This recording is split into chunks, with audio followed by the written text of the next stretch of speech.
में हमारे बीच उपस्थित मध्य प्रदेश के हमारे लोकप्रिय यशस्वी मुख्यमंत्री आदरणीय शिवराज सिंह चौहान जी, हमारे मीडिया के सभी मित्रों और आज इस पत्रकार वार्ता में विशेष तौर पर जो भारतीय जनता पार्टी की सरकार के देश के नहीं दुनिया के सर्वाधिक लोकप्रिय नेता माननीय नरेंद्र मोदी जी के नेतृत्व में कल 8 वर्ष माननीय मोदी जी की सरकार के पूरे हुए हैं। और इसलिए मित्रों हम लोग कहते हैं कि ये जो 8 वर्ष हैं ये माननीय मोदी जी के नेतृत्व में गरीब कल्याण, सेवा और सुशासन के संकल्प को पूरे करने वाले रहे हैं। इस देश के अंदर राजनीति में आजादी के इन 75 वर्षों में माननीय प्रधानमंत्री नरेंद्र मोदी जी ने राजनीति का कल्चर बदल दिया। इसलिए इन 8 वर्षों के अंदर जो अथक मेहनत और परिश्रम और जिसको कहा जाता है कि लगातार अपने जीवन का एक एक क्षण देश के लिए लगाने वाला प्रधानमंत्री नरेंद्र मोदी जी के नेतृत्व में उन्होंने जो काम इसके अंदर किया है, तो जिस शब्द का मैंने उपयोग किया है कि देश के अंदर राजनीति का कल्चर उन्होंने बदल दिया और वर्क कल्चर राजनीति में माननीय प्रधानमंत्री ने खड़ा कर दिया। योजनाएं बनती थी, योजनाएं बन करके योजनाएं खत्म हो जाती थी और बाद में आरोप और प्रत्यारोप लगते थे कि देश के अंदर इस योजना में इतना भ्रष्टाचार हो गया। लेकिन आज हमें इस बात का गर्व है कि 8 वर्षों के अंदर माननीय प्रधानमंत्री ने गुड गवर्नेंस के साथ एक ट्रांसपेरेंट गवर्नमेंट कैसे दी जा सकती है। जब पहली बार सरकार में माननीय प्रधानमंत्री आए थे तो उन्होंने कहा था जनधन अकाउंट को खोलने की बात जब इस देश के अंदर हुई तब लोगों को लग रहा था कि पता नहीं माननीय प्रधानमंत्री कितना पैसा लोगों के खातों में डालने वाले हैं। लोगों ने इसको बड़ा कमेंट्स के तौर पर लिया था। लेकिन आज हमें गर्व है कि माननीय प्रधानमंत्री ने गुड गवर्नेंस का पहला पायदान वहीं से शुरू कर दिया था कि इस देश के अंदर कहा जाता है कि 85 पैसे 1 रुपए में से भ्रष्टाचार में जाता है, 15 पैसे गरीब तक पहुंचते हैं। ये देश के माननीय प्रधानमंत्री जी ने कहा था। मैं किसी दल और व्यक्ति का नाम नहीं लेना चाहता, लेकिन माननीय प्रधानमंत्री ने सबसे पहले ये कहा कि ये जो देश के अंदर है इसको समाप्त कर करप्शन पर किस प्रकार से काम होगा। तो माननीय प्रधानमंत्री ने जनधन अकाउंट के बाद आज के दिन अभी माननीय मुख्यमंत्री जी और हम लोग उस कार्यक्रम में थे, किसानों के लिए किसान सम्मान निधि में 21,000 करोड़ रुपए माननीय प्रधानमंत्री ने आज देश के किसानों के खाते में डाले। तो माननीय प्रधानमंत्री ने कहा कि देश बदल गया है। अब 21,000 करोड़ में से 21,000 करोड़ ही किसान के खाते में उनके बैंक अकाउंट के अंदर एक एक पैसा जाएगा। यह परिवर्तन 8 वर्षों के अंदर देश के अंदर हुआ है। माननीय प्रधानमंत्री ने इस देश के अंदर गरीबों के जीवन बदलने का जो अभियान है, जिसको हम लोग कहते हैं कि केवल गरीबी हटाने का नारा नहीं, हमने गरीबों का जीवन बदलने का काम माननीय प्रधानमंत्री जी ने, हमारी सरकारों ने, चाहे केंद्र की सरकारें होंगी और राज्य की हमारी सरकारें होंगी, उन सब सरकारों ने गरीबों का जीवन बदलने का जो अभियान लिया कि प्रधानमंत्री आवास में प्रधानमंत्री आवास उनकी संख्या, उनके आंकड़े आप सबको पता है। लेकिन अगर इसके बारे में आज मैं कहना चाहूं तो प्रधानमंत्री आवास के बारे में इस देश के अंदर माननीय प्रधानमंत्री जी ने ग्रामीण क्षेत्र के अंदर 2.3 करोड़ आवास और शहरी क्षेत्र के अंदर 1.22 करोड़ आवास उनके इस कार्यकाल के दौरान जो लोगों को जिनके सर पर छत नहीं होती थी, पंडित दीनदयाल उपाध्याय के अंत्योदय के अंतिम क्षेत्र के व्यक्ति के सपने को पूरा करने का काम माननीय प्रधानमंत्री नरेंद्र मोदी जी ने किया है।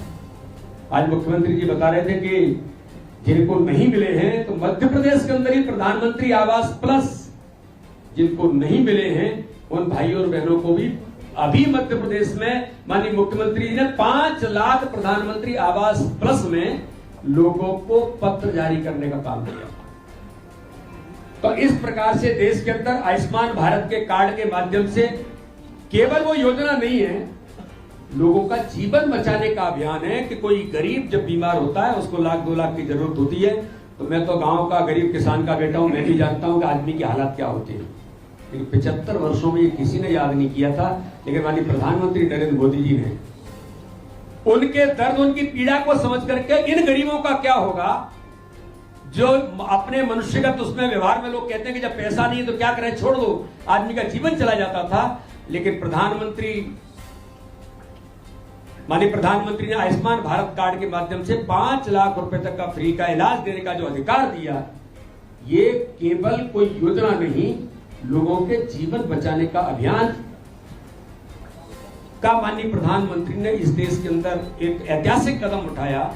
इन 8 वर्षों में पता नहीं कितने करोड़ लोगों के जीवन बदलने का, उनके जीवन देने का काम भी आयुष्मान भारत कार्ड के माध्यम से जो लोग बचते हैं उनको पता होता है कि इस कार्ड के माध्यम से हमारा जीवन कैसे बचा है। 5 लाख रुपए का फ्री में इलाज कराने से लेकर एक नहीं और भी कई योजनाओं के माध्यम से इन 8 वर्षों के अंदर मुझे लगता है कि मैं आपको इन सारी चीजों को एक बार, मुझे लगता है कि मीडिया के मित्रों को ये नोट भी हम दे देंगे, क्योंकि प्रेस हमारी 2:30 बजे थी, थोड़ा हम लोग नॉमिनेशन के कारण से लेट हुए, इसलिए मैं आप सब लोगों को इस दिशा में बहुत ज्यादा बातों का और बहुत ज्यादा योजनाओं का उल्लेख न करते हुए केवल मैं इतना जरूर कहूंगा कि इस देश के अंदर माननीय प्रधानमंत्री जी ने इन 8 वर्षों में भारतीय जनता पार्टी की सरकार ने, चाहे केंद्र के अंदर और राज्य के अंदर, सबका साथ, सबका विकास, सबका विश्वास जीतने का जो संकल्प है वो भारतीय जनता पार्टी लगातार आगे बढ़ रही है। माननीय प्रधानमंत्री के नेतृत्व में दुनिया के अंदर भारत का मान और सम्मान तो बढ़ा ही है।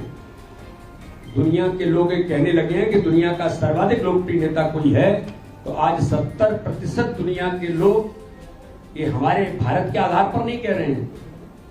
जब दुनिया के अंदर इस बात की जो चर्चा होती है, सर्वे होते हैं, तो वो लोग कहते हैं कि सर्वाधिक लोकप्रिय नेता इस दुनिया का भारत का प्रधानमंत्री नरेंद्र मोदी है।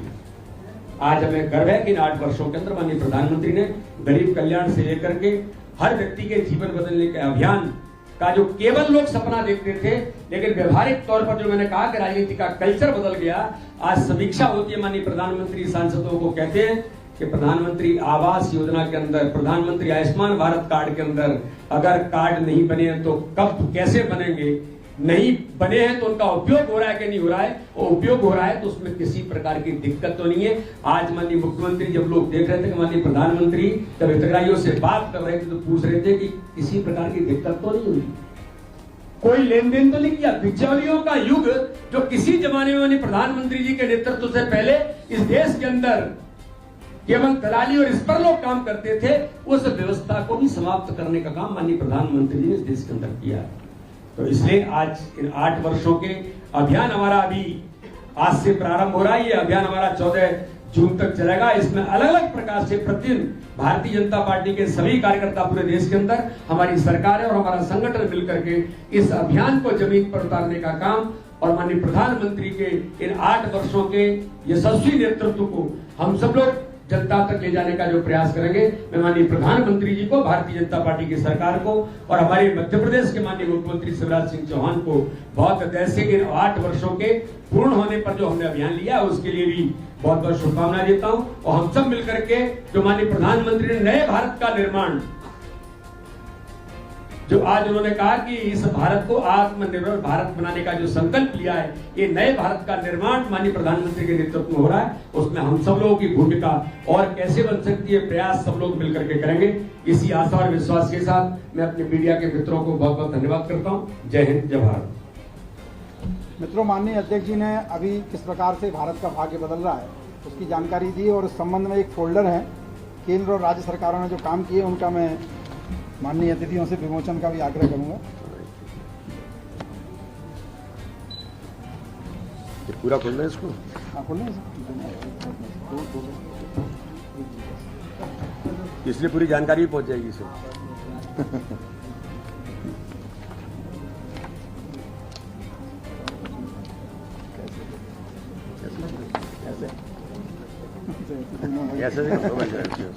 ऐसे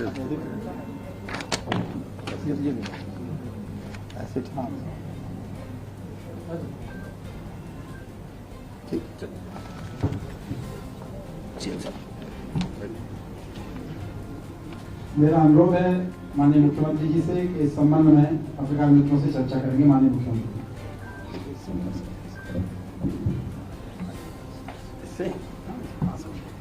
मित्रों, माननीय अध्यक्ष जी ने सभी तथ्यों को आपके सामने रखा है, मैं ज्यादा समय नहीं लूंगा। दुनिया के सर्वाधिक लोकप्रिय नेता श्रीमान नरेंद्र मोदी जी, जो हमारे यशस्वी प्रधानमंत्री हैं, उनके कार्यकाल के प्रधानमंत्रित्व के 8 यशस्वी वर्ष पूरे हुए। इन 8 वर्षों में प्रधानमंत्री जी ने एक नई राजनीतिक संस्कृति का विकास किया है। एक वैभवशाली, एक गौरवशाली, एक संपन्न, समृद्ध और शक्तिशाली एक नए भारत का निर्माण प्रधानमंत्री जी के नेतृत्व में हो रहा है।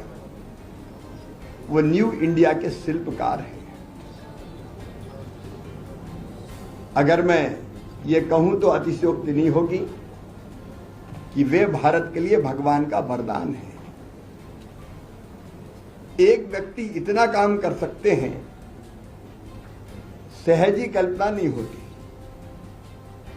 उन्हें महात्मा गांधी की तरह आम जन को मुद्दों से जोड़ा है। जैसे महात्मा गांधी जी ने आजादी की लड़ाई को आम जनता का आंदोलन बना दिया था। महात्मा गांधी जी के पहले आम जनता का आंदोलन नहीं था, कुछ लोग लड़ते थे, लेकिन सविनय अवज्ञा आंदोलन, असहयोग आंदोलन, सत्याग्रह, दांडी यात्रा, महात्मा जी ने जनता को जोड़ दिया था। आप स्वच्छ भारत अभियान देखिए, मोदी जी ने, चाहे स्वच्छ भारत अभियान हो, चाहे बेटी बचाओ बेटी पढ़ाओ हो, चाहे पर्यावरण का मामला हो, सिंगल यूज प्लास्टिक हो, एक नहीं अनेकों ऐसे अभियान चलाए जो केवल सरकार ने नहीं चलाए, जनता अभियान से जुड़ गई। और उसी का परिणाम है कि स्वच्छता के मामले में हम इतने आगे आज निकल गए हैं। हम मध्य प्रदेश भी पीछे नहीं। यूपीएससी की परीक्षा में आजकल प्रश्न पूछे जाते हैं कि इंदौर और भोपाल इतने क्लीन और ग्रीन कैसे। आम जन को जोड़ दिया प्रधानमंत्री।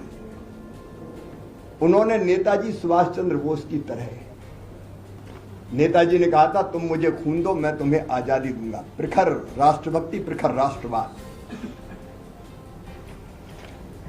देश की सीमाओं को सुरक्षित करते हुए अगर किसी ने संबंध ठीक करने बनाने की कोशिश भी की, लेकिन अगर किसी ने पुलवामा किया तो सीमाओं में घुस के पाकिस्तान के सर्जिकल स्ट्राइक और एयर स्ट्राइक भी की, बर्मा में भी घुस के की। चीन ने अगर डोकलाम में गड़बड़ की तो चीन के सैनिकों को कैसे वापस जाना पड़ा, यह दुनिया ने देखा है।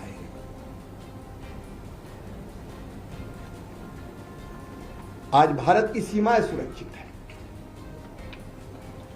और सरदार वल्लभ भाई पटेल की तरह, जैसे उन्होंने देसी रियासतों को इकट्ठा करके भारत को एकात्म किया था। प्रधानमंत्री जी ने रन फॉर यूनिटी, स्टैच्यू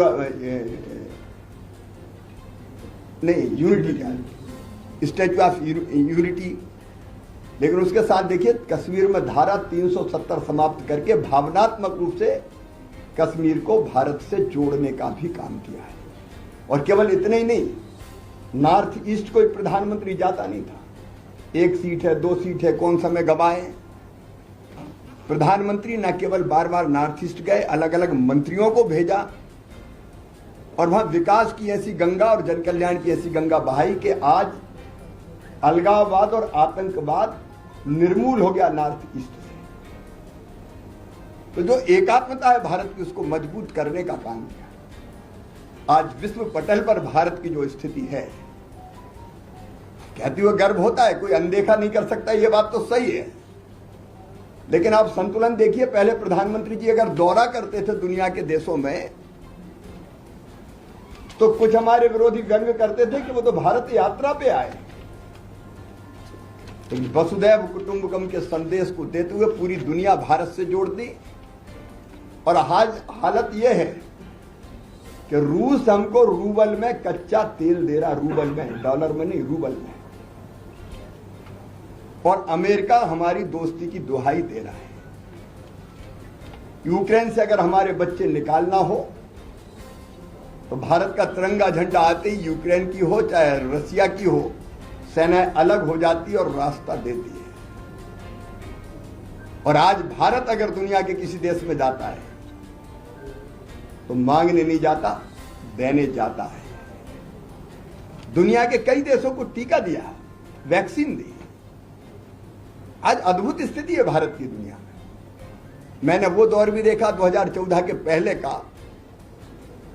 मैं मुख्यमंत्री के नाते तब भी विदेश जाता था, तब भारत के भ्रष्टाचार की चर्चा होती थी, मान सम्मान का नाम नहीं था। लेकिन आज चर्चा होती है स्वाभिमानी भारत की। राजनीति का एजेंडा आप देख लीजिए, बदल गया है। परिवारवाद अब कांग्रेस को कहना पड़ रहा है कि एक ही टिकट देंगे, एक परिवार में एक ही टिकट देंगे, एक परिवार में। ये चमत्कार कौन कर सकता है? भारतीय राजनीति के एजेंडे को विकास और सुशासन से जोड़ा है तो प्रधानमंत्री श्रीमान नरेंद्र मोदी जी ने जोड़ा है। मैं बात के विस्तार में नहीं जाऊंगा। डबल इंजन की सरकार ने मध्य प्रदेश में भी, मैं केवल 2-3 मिनट में बताना चाहूंगा, हमने ग्रामीण आवास के क्षेत्र में 24 लाख मकान बना के पूरे कर दिए। 6 लाख मकान पर काम चल रहा है। पहले जो सूची थी 30 लाख की थी, 30 लाख दिसंबर तक बना के हम कंप्लीट कर देंगे। जो शहरी आवास है 5,05,000 लोगों को घर मिल चुका है, बाकी में अभी निर्माण का काम जारी है। अकेले मध्य प्रदेश में प्रधानमंत्री किसान सम्मान निधि में 83,78,000 किसानों के खाते में 13,400 करोड़ रुपया जा चुके हैं।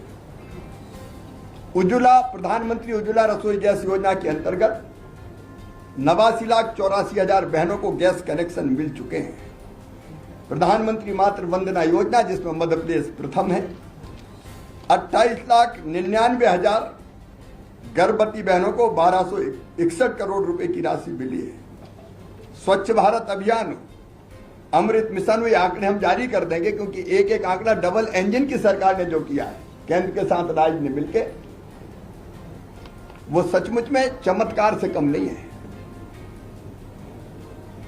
मैं बहुत विस्तार में ये आंकड़े हम लोग जारी करेंगे। मध्य प्रदेश ने जो किया है, तो प्रधानमंत्री जी के नेतृत्व में एक नया भारत बनाने का जो अभियान चल रहा है, लोगों का सशक्तिकरण, करप्शन का खात्मा, आतंकवाद की विदाई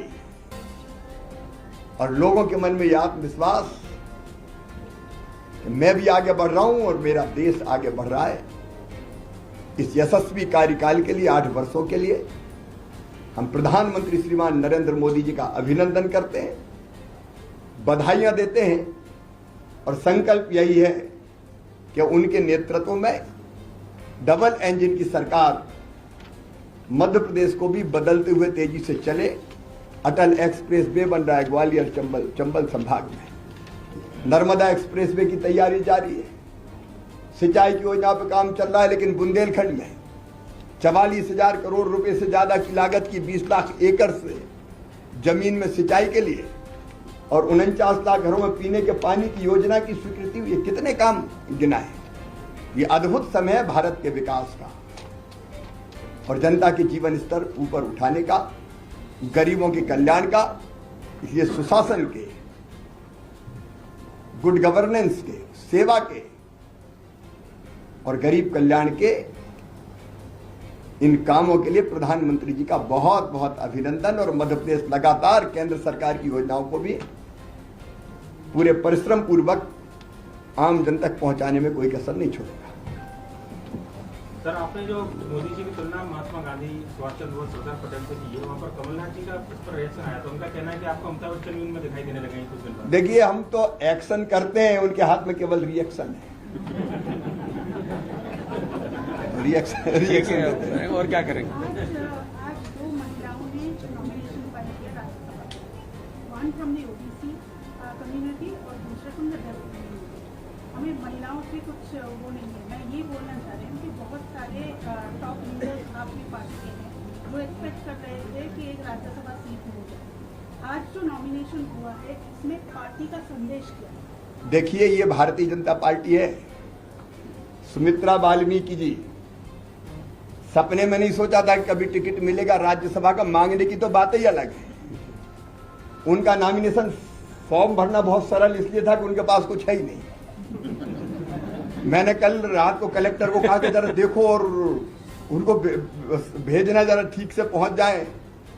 तो सवेरे मुझे पता चला कि फॉर्म में भरने लायक कुछ है ही नहीं, क्योंकि कुछ है ही नहीं उनके पास। एक घर है छोटा सा जो उनके पतिदेव का, बाकी कुछ है ही नहीं हमारी बहन के पास। लेकिन वो वाल्मीकि समाज से आती है, एक गरीब परिवार से, समर्पित कार्यकर्ता भारतीय जनता पार्टी की, लेकिन नेता है। 3 बार पार्षद रही, चुनी हुई पार्षद, एक बार एल्डरमैन रही, नगर निगम की अध्यक्ष रही। कि सुमित्रा वाल्मीकि नेता नहीं है। और मुझे गर्व है कि भारतीय जनता पार्टी ने सुमित्रा वाल्मीकि जैसी बहन को राज्यसभा का उम्मीदवार बना के भेजा। ये केवल बड़े नेताओं की पार्टी नहीं है कि बड़े बड़े चेहरे केवल उन्हीं को टिकट दिए जाएंगे। एक तरफ कविता पाटीदार, जमीन से जुड़ी दिन और रात काम करने वाली हमारी बेटी जो पार्टी की महामंत्री है, उनको टिकट दिया, और एक तरफ सुमित्रा वाल्मीकि जैसे अंत्योदय परिवार से आने वाली बहन को टिकट दिया। ये नेता हैं, और भारतीय जनता पार्टी ऐसे कार्यकर्ताओं को भी नेता बनाती है। हमें गर्व है। सर, मेरा एक सवाल है। ठीक है, रणवीर जी आप इधर आ जाओ। कहा जा रहा है कि भ्रष्टाचार पे रोक लगी है, जैसे भ्रष्टाचार पे रोक लगी है, लेकिन अभी जहाँ भी छापा डलता है, चाहे वो पटवारी हो, चाहे वो पंचायत सचिव हो, करोड़ों की संपत्तियां मध्य प्रदेश में निकल रही है। मेरे प्रिय मित्र, एक नहीं अनेकों योजनाएं ऐसी हैं जिनका पैसा सीधे खाते में जाता है, और अगर कहीं गड़बड़ होती तो हमारी तो दम है कि छापा भी पड़वाते हैं और बुलडोजर भी चलवाते हैं। ये भारतीय जनता पार्टी करती है।